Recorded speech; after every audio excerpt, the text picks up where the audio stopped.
Pourquoi j'installe ces bloqueurs sur Ikigai avant le Pacifique? Vous voulez rendre votre voilier plus sûr en navigation hauturière? Alors regardez cette vidéo. Est-ce que vous êtes déjà retrouvé dans cette situation où vous devez quitter le cockpit pour aller faire une manœuvre en pied de mât ou sur la plage avant? Aujourd'hui, je vais vous montrer comment une modification relativement simple peut réduire très largement les déplacements sur le pont et augmenter la sécurité de l'équipage. C'est cette modification que nous sommes en train de réaliser sur Ikigai dans le cadre de notre préparation pour le Pacifique. Dans cette vidéo, nous allons voir pourquoi aujourd'hui je modifie le piano d'Ikigai, comment choisir un bloqueur adapté à son programme de navigation, pourquoi j'ai retenu la technologie Antal VCAM et comment cette modification s'intègre dans notre programme Pacifique. Cette réflexion, c'est le résultat de plusieurs années de navigation et de réflexion. Cette vidéo a été réalisée en collaboration avec notre partenaire SVB Marine qui nous a fourni les bloqueurs Antal que nous allons aujourd'hui installer sur Ikigai.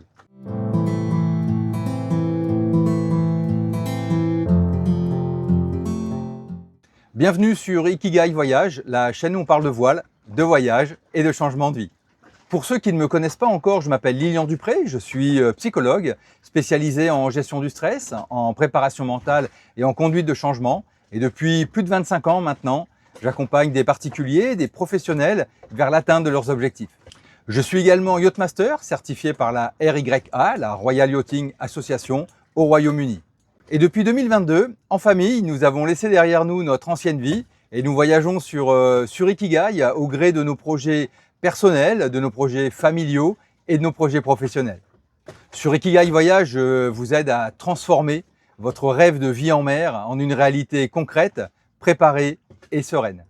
Abonnez-vous, chaque semaine je partage de nouveaux contenus.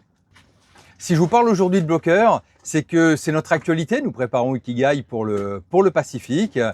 Un passage transpacifique en navigation hauturière, en navigation en équipage réduit généralement, et puis assez souvent aussi en solitaire. Et dans ce contexte, chaque commande qui peut être ramenée au cockpit est un gain de sécurité et d'autonomie.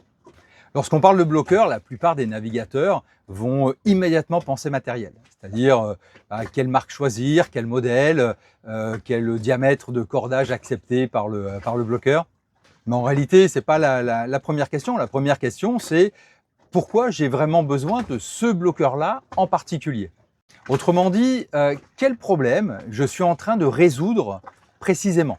Parce qu'un bateau, même si on a beaucoup de choses sur le bateau, ce n'est pas simplement une accumulation de matériel, c'est un système complet. Et chaque élément du système doit répondre à un réel besoin. Sur Ikigai, au niveau du piano, c'est-à-dire sous la capote, nous avons déjà des bloqueurs. Et on a des bloqueurs doubles, des bloqueurs qui fonctionnent très bien. On pourrait largement les garder, pourtant on a choisi de les changer. On les change parce que le problème, ce n'est pas l'état des bloqueurs. Le problème, c'est l'évolution du bateau. Ça nous est arrivé à tous, on est en navigation et puis à un moment donné, le vent monte. Alors on réduit un petit peu au niveau du génois, au niveau de la GV. La mer se forme, alors pas quelque chose d'extraordinaire, mais quelque chose qui commence à être vraiment soutenu. Et puis c'est le moment d'envoyer la trinquette. Alors nous, sur Ikigai, nous avons une trinquette sur été largable. Alors ça, ça a des avantages. Pour nous, ça a quand même beaucoup d'inconvénients. C'est que il faut aller à l'avant.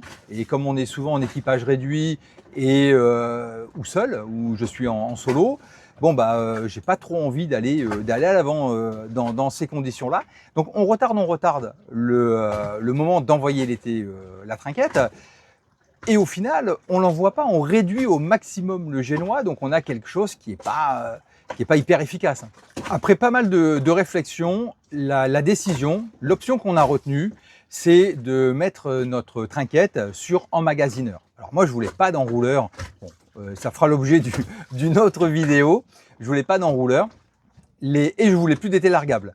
Donc l'option emmagasineur, finalement, ça a été l'option qu'on a retenue.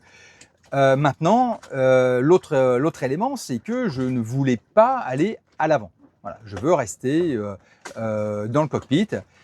Donc là, ça veut dire ramener la commande dans le cockpit. Ramener la commande dans le cockpit, ça veut dire changer le bloqueur. Changer les bloqueurs, ça veut dire quel type de bloqueur, quelle technologie, quelle marque et comment on va installer tout ça. Aujourd'hui, sur Ikigai, nous avons deux bloqueurs doubles, un à bâbord, un à tribord. Alors à tribord, on va avoir la commande Alba de Baume et écoute de GV. Et à bâbord, nous avons tout ce qui concerne l'ouverture et la fermeture de la voile, donc une commande pour dérouler la GV et une commande pour enrouler la GV. Alors ça fonctionne très très bien, sauf que pour nous, le système est arrivé à saturation, on n'a plus de voies disponibles. Et comme évoqué tout à l'heure, dans les mois qui vont venir, là, on va avoir de nouvelles commandes qui vont apparaître. Et la plus importante d'entre elles, ça va être la trinquette sur emmagasineur.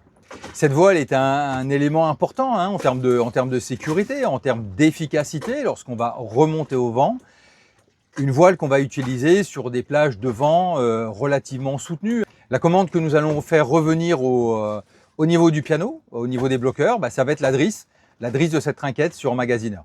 Lorsque je prépare le bateau pour des longs passages ou des longues navigations, la question que je me pose toujours, le contexte dans lequel je me mets, c'est est-ce que si je dois envoyer une manœuvre tout seul, de nuit, par 30 nœuds de vent, est-ce que le système actuel me convient? Si la réponse à cette question c'est non, je modifie le bateau. Voilà. Même si les éléments du système sont en parfait état de marche.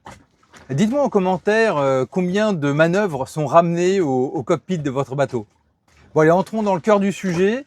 Quelles sont les technologies à notre disposition au niveau des bloqueurs et puis pourquoi nous avons choisi les bloqueurs Antal VCAM 814. Ces bloqueurs nous ont été fournis par notre partenaire SVB Marine, le spécialiste européen de l'accastillage et de l'équipement nautique. C'est une collaboration que je suis très très heureux de vous présenter parce qu'elle s'inscrit vraiment pleinement dans notre préparation pour la préparation d'Ikigai pour le Pacifique. Ce que j'aime beaucoup avec SVB Marine, c'est que déjà c'est le catalogue, ils ont un catalogue extraordinaire, la qualité des services et puis nous, les équipements qu'on a choisis là sont des équipements qui répondent à un vrai besoin, une vraie réflexion à bord d'Ikigai. Vous trouverez en description les liens vers ces bloqueurs-là et puis vers le site d'SVB Marine. Et en utilisant le code promo IKI, SVB Marine vous offre une sangle universelle, mais pas que, il y a aussi d'autres choses. Pour tout achat, sans montant d'achat minimum, vous retrouverez également ce code dans la description. Lorsqu'on commence à s'intéresser aux bloqueurs, on s'aperçoit qu'en fait on a deux technologies. Il existe aujourd'hui deux grandes familles de bloqueurs.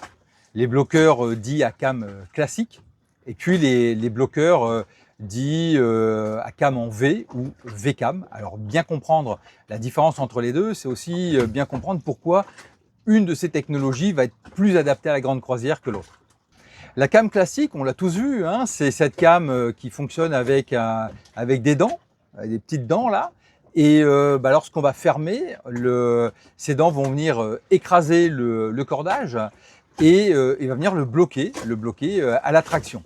Alors ces cams ont un très gros avantage, c'est que elles sont simples, elles sont robustes et elles sont économiques. Par contre, elles ont un inconvénient, c'est qu'elles vont exercer une pression qui est très très localisée sur le cordage et qui peut créer une usure prématurée du cordage, notamment pour les matériaux qui sont très techniques.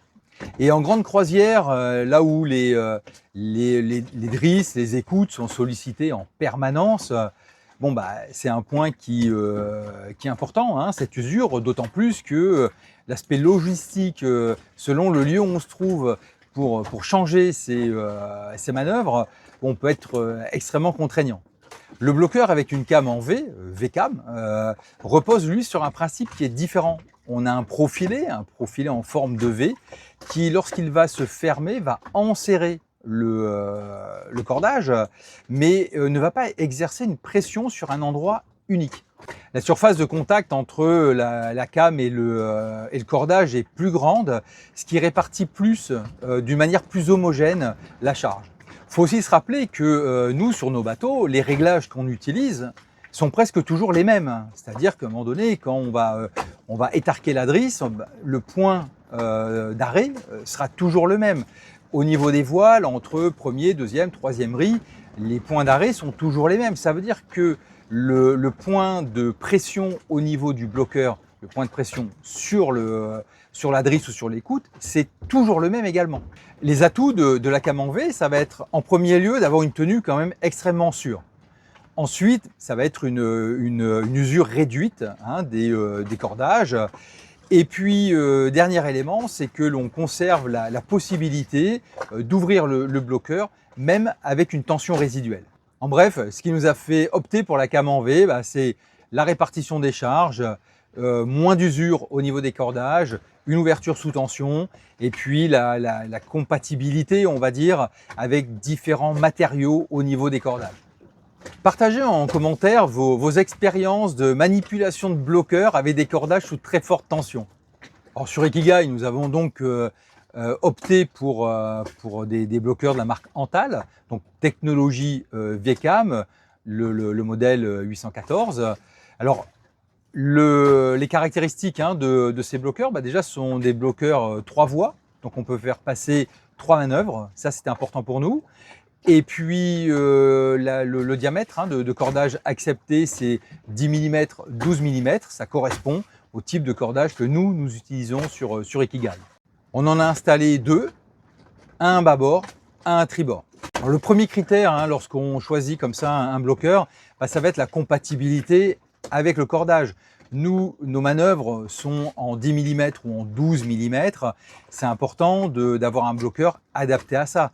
Sinon, on a un bloqueur qui va être soit trop lâche et le blocage ne sera pas fiable, ou alors un petit peu trop serré. Et là, pour le coup, on va augmenter fortement les contraintes sur le cordage, voire ne pas réussir à bloquer le cordage. Le deuxième critère qu'il est important de regarder, c'est la charge de travail. Voilà, là, ces bloqueurs-là sont donnés pour une charge de travail d'1,2 tonne. Donc bon, on a quand même un petit peu de marge sur un bateau de 12,50 m, sur un 42 pieds, en navigation hauturière, on est dans les clous. Notre troisième critère, c'est la qualité des équipements. Et là, en l'occurrence, la qualité du bloqueur, la qualité des matériaux, la qualité de fabrication. Notre quatrième critère, c'était le fait d'avoir une configuration triple. On voulait que chaque bloqueur puisse accueillir au moins 3 cordages. Voilà. Donc, on a 2 bloqueurs, ce qui nous fait 6 manœuvres de ramener au cockpit. L'objectif est atteint. Allez, avant de passer à l'installation, on va regarder un petit peu ensemble à quoi ressemblent ces bloqueurs. Allez, on va regarder ce qu'il y a dans notre colis.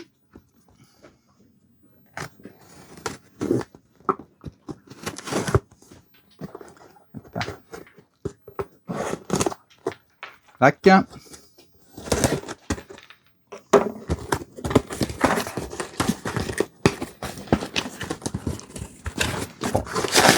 Donc les bloqueurs sont relativement bien protégés. Alors on va avoir un bloqueur, 2 bloqueurs. Elle est posée là. Hop, ici. Le catalogue SVB. Donc on voit bien, tout à l'heure je vous disais que le catalogue était bien fourni, on a quand même beaucoup de matériel. En général, on trouve ce qu'on cherche. Et voici nos 2 bloqueurs. Allez, je vais en prendre un en particulier, on va prendre celui-là. Voilà comment ça se présente. Donc on a notre partie ici qui s'ouvre.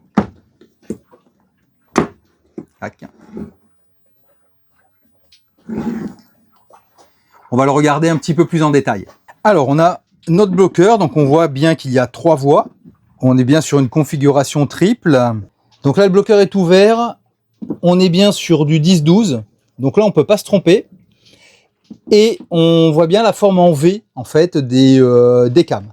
Voilà. Après ça reste qu'un bloqueur classique. C'est relativement lourd quand même. On a quelque chose qui est relativement lourd. En dessous on a les 3 points là, les 3 trous pour la fixation. C'est ce qu'on verra tout à l'heure. Alors la configuration actuelle du piano. Donc on a bien ici côté tribord un premier bloqueur double et côté bâbord un deuxième bloqueur double.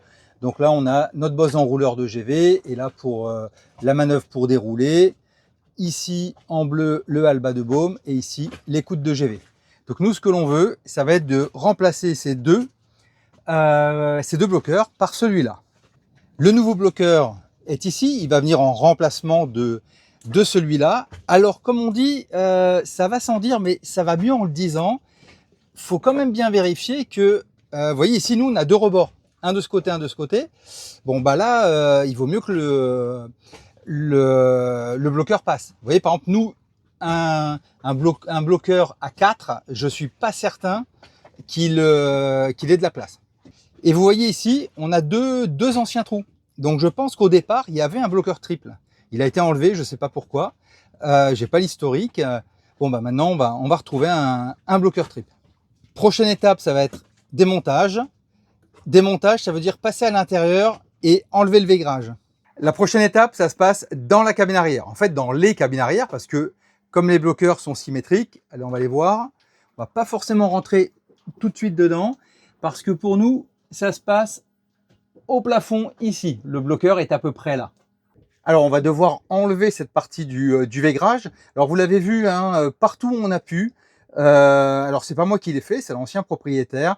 Le vaigrage type tissu a été enlevé et a été mis à la place ce matériau blanc, un peu, on va dire, comme du Comacel.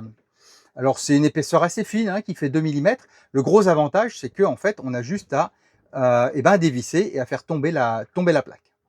J'ai enlevé le vaigrage. Alors, pour nous, ça se situe là. Donc, on voit bien les 4 boulons. Alors, j'en ai enlevé un. On a nos 4 boulons ici. Donc, ce sont ces 4 boulons-là qui tiennent le bloqueur. Donc, je vais tous les enlever. Et puis, on va voir comment ça se passe. Sur les anciens bloqueurs, on va avoir une vis de 6 avec un tournevis plat, quelque chose de classique, une rondelle, un boulon. Et nous, on va passer sur du 8. Alors, il y en avait 4. Là, on passe sur 6 vis en 8. Donc, on est vraiment sur quelque chose de plus gros, en Torx. On voit aussi que la rondelle est beaucoup plus grande, plus imposante. Et on va passer avec de l'écrou frein. Voilà. Ça, c'est ce qui va nous servir à maintenir l'ensemble de nos bloqueurs. J'ai enlevé les écoutes pour pouvoir accéder aux vis qui sont là. C'est pareil, on a des vis derrière là-bas. Comme les vis ont été prises dans le Sika, on ne peut pas les pousser par en dessous. Donc l'astuce, c'est de les dévisser directement. Alors il faut faire attention, mais voilà, ça vient beaucoup plus facilement en les dévissant. Voilà, c'est bon, c'est défait.